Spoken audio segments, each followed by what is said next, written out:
감사합니다. 하나님께서 우리의 찬양에 영광 받으신 줄 믿습니다.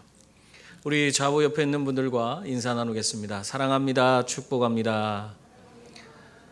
다시 한번 인사하겠습니다. 예수님 부활하셨습니다.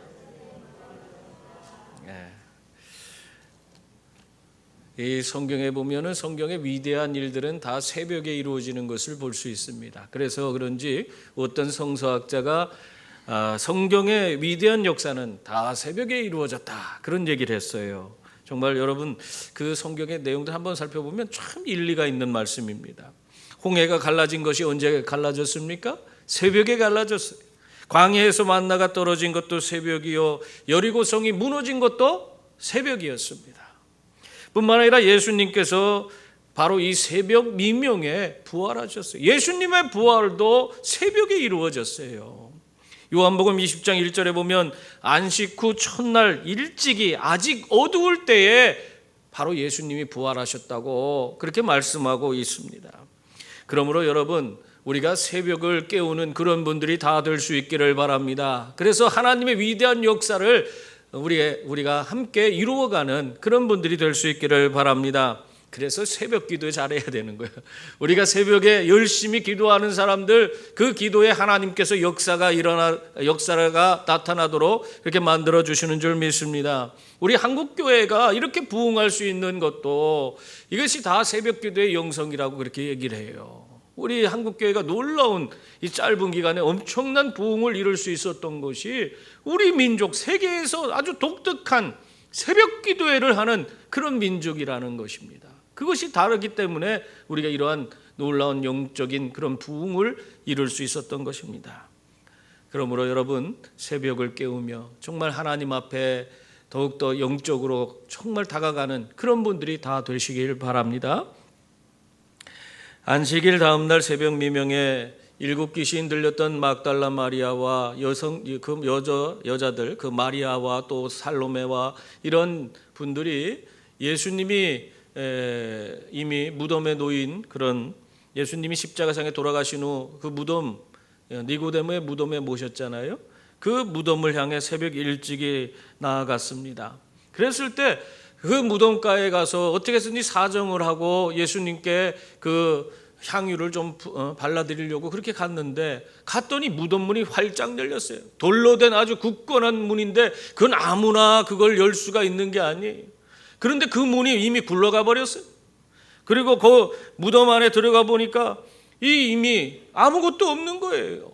그래서 여인들이 너무너무 놀라서 거기서 넋이 빠져서 슬피 울며 있을 때에 그때 천사가 나타나서 그들에게 예수님께서 말씀하신 것을 생각해라, 예수님께서 다시 살아나셨다, 그 말씀을 알려줬어요. 그래서 그것에 대해서 이거 완전한 확신을 갖고 있지 못했지만 그래도 거기서 그들이 가만히 있을 수 없어서 불이 나게 다시 제자들을 찾아갑니다.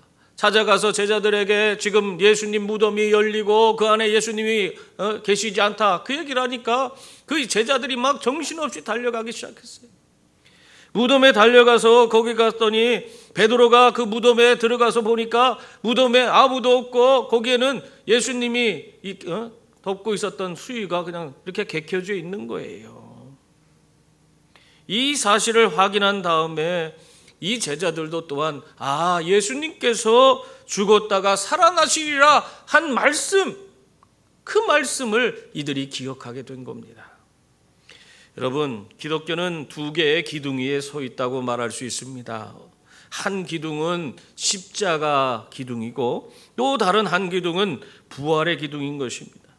그러므로 이 어느 한 기둥이 없어도 기독교는 존재할 수가 없는 것입니다. 한 가지 기둥만 믿을 경우 여러분, 그것은 기독교이라고 할 수가 없어요. 한 대학생이 어느 목사님에게 이렇게 물었습니다. 목사님, 나는 예수 그리스도의 부활을 믿지 않고 그리스도인이 되고 싶습니다.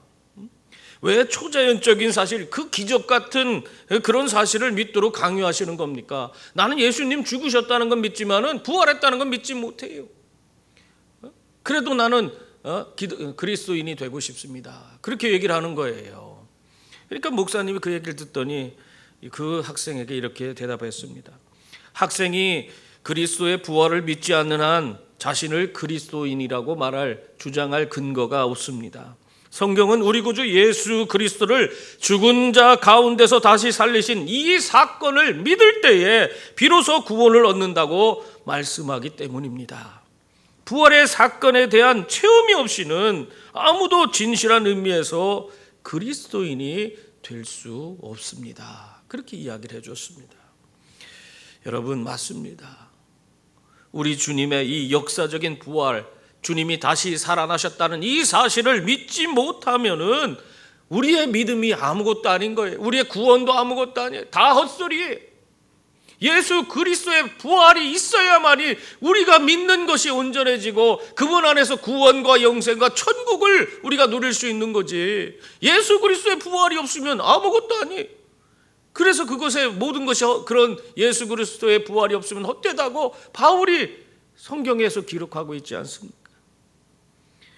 여러분, 이 부활의 사건은요, 이미 구약 선지자들을 통해서 수없이 예고되었던 그런 말씀입니다.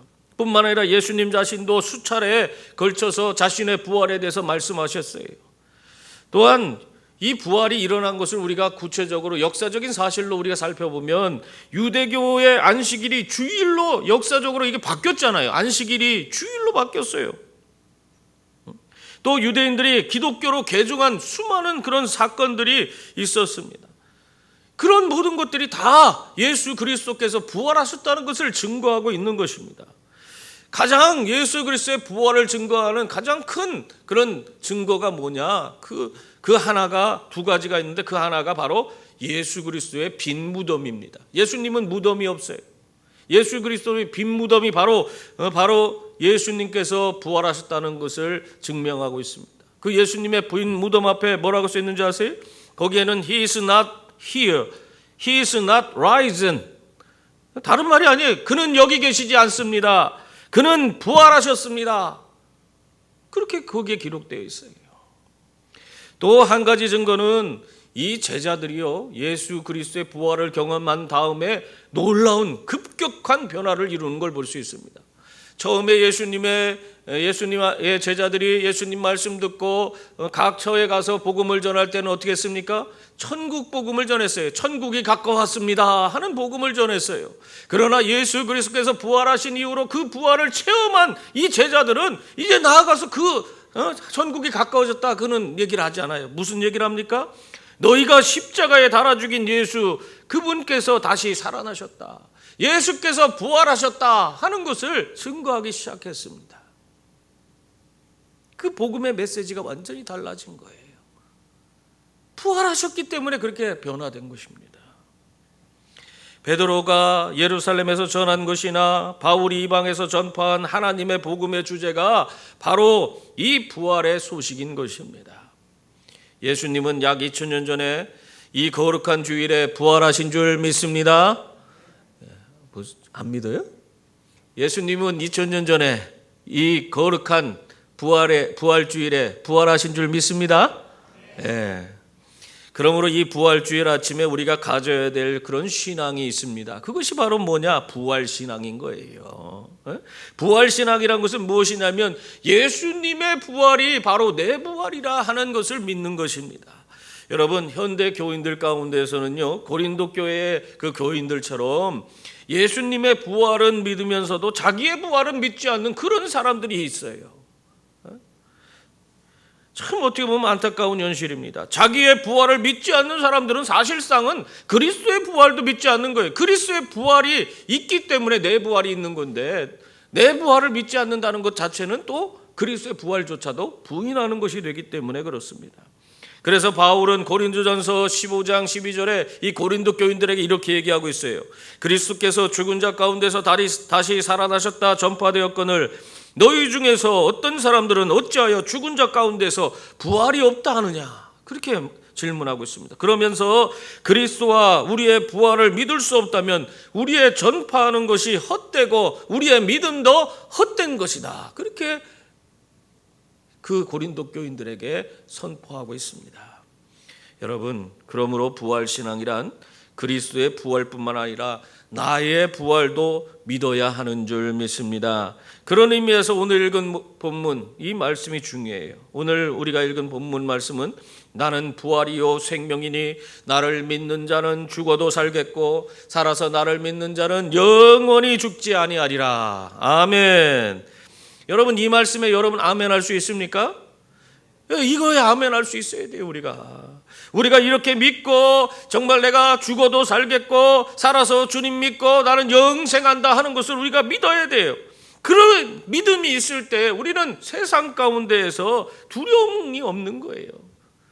우리가 이런 믿음을 가지고 사는데 무엇이 두렵겠습니까?